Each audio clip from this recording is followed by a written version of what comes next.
Hey folks, welcome back to Bulletin Brass. I wish I had a better video for you today, but this is gonna suck. I apologize for any goofs ahead of time. I'm doing this basically live, minimal edits, one read through, because I gotta get to work. So this is about Biden's speech in Philly on September 1st. That speech, that setting should be terrifying to everybody. I don't care what side of the political spectrum you're on, unless you are a Nazi. That should have been absolutely terrifying. The parallels between that, what they've been doing lately, and 1930s or even late 1920s Germany is not coincidental. It can't be at this point. Major political events like this, things like that speech, they don't have unintended issues like that. Like, you don't accidentally choose that set. You don't accidentally have your spokesperson announce things the day before wearing a black suit coat with red pinstriping and then do that lighting at the event, right?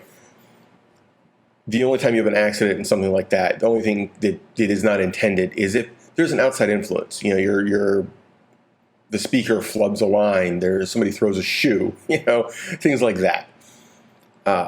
So we have to assume that everything in that was intentional, everything in it was carefully considered. That was by intent. If you don't want to go with Nazi, shall we say demonic? I mean, I don't know how else to put it. You don't do that accidentally. You don't do that unintentionally.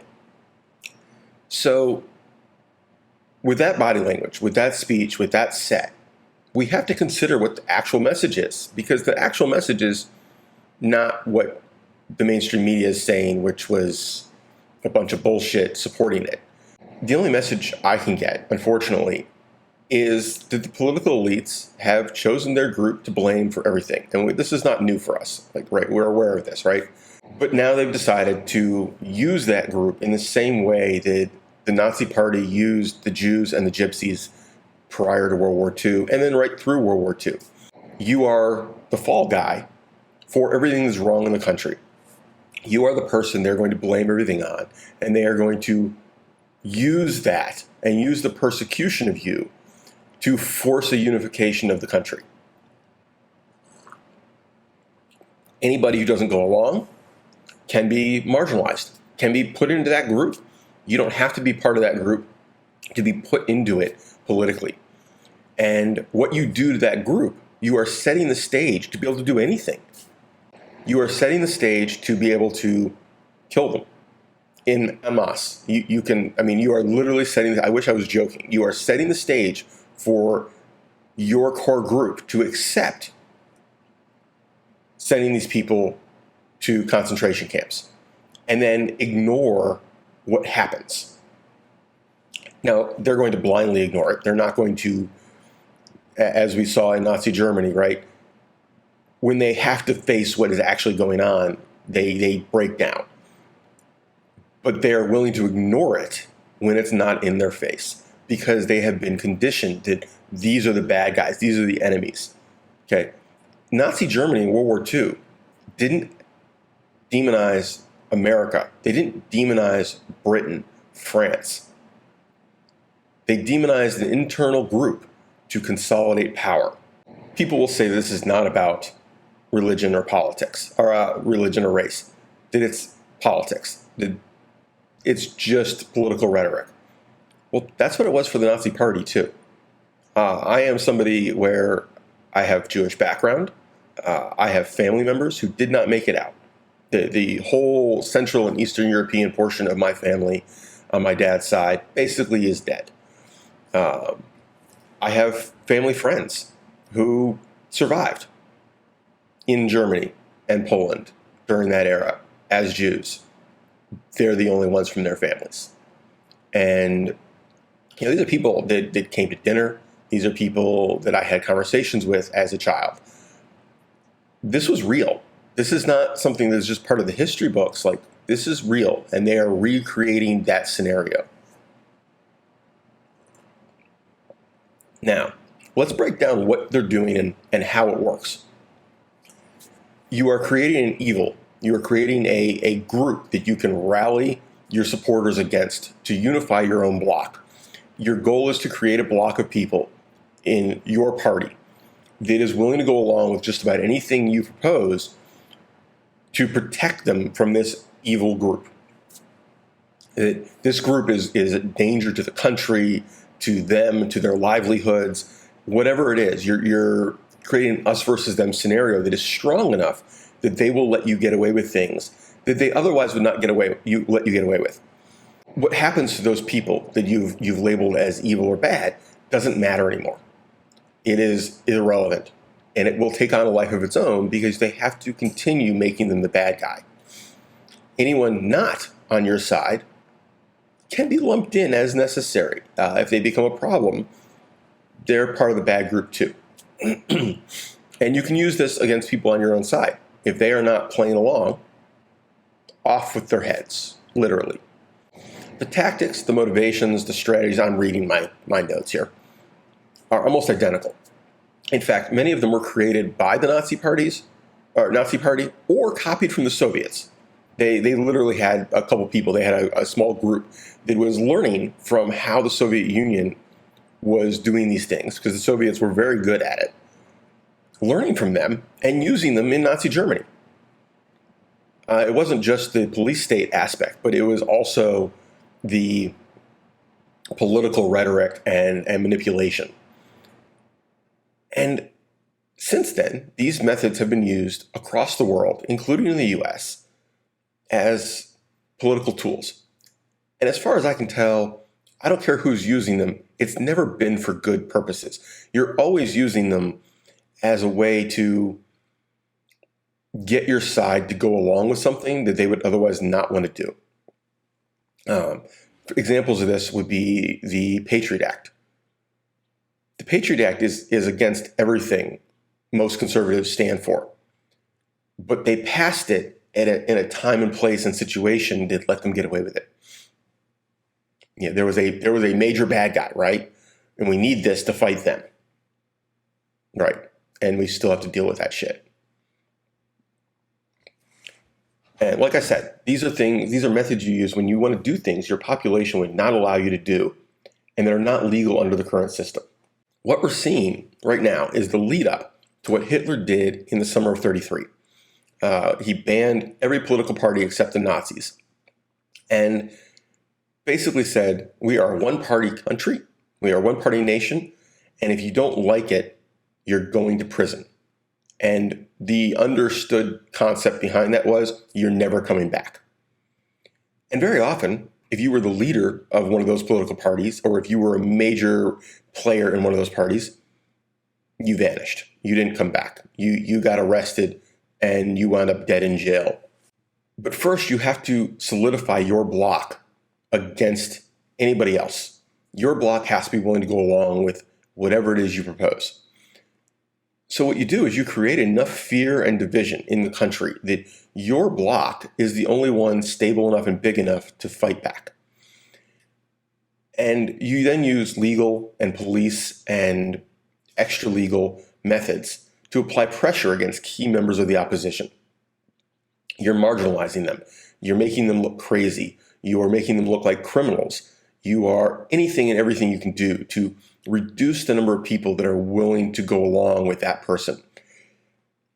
And then usually that is shortly followed by their arrest, generally death, as I mentioned, because then they can't keep rallying people to their cause.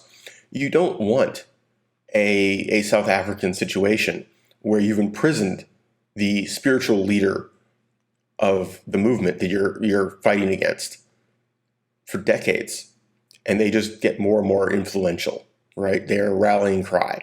You want them dead, because dead, they might be a martyr, but that influential person is taken out of the equation. Once you accomplish that, you then crack down hard on anyone not complying with your rules. And you change those rules as much as you need to on a regular basis. But you're using that as a way to exert leverage. You're using it as a way to go, if we want you, removed. We will find it. We will find a way to make this work. We don't need you to do something really bad. We'll just change the rules so that you can't comply. That if you comply, your business is shut down. Your life is destroyed, right? We'll just keep messing with you. And generally, you start this by trying to disarm anybody in the opposition, anybody who's an active opposition person. This isn't a general disarmament yet. You've set the stage for that, but this is the stage where you disarm people like Mike Glover. You define him as a domestic terrorist or a leader of a extremist group, and you disarm him, and then you put him in jail. And you do that with anybody like him, anybody who might be a rallying cry or be in a position to exert force against you effectively. At that point, once you've removed the leadership, the potential leadership, because remember, these aren't people who are necessarily actually doing anything. These are people that might. These are people who could. Then you start on the general population. And if anybody resists, that just creates justification to be more violent about it. That instead of just arresting them, we just shoot them. Because you saw what happened last year at the raid or last month at the raid when we tried to arrest so-and-so, right? So now we just shot them in the street because, we couldn't risk it turning into a firefight. Whatever their story is, right? The narrative is whatever they want it to be because they've created a scenario where nobody will argue with them.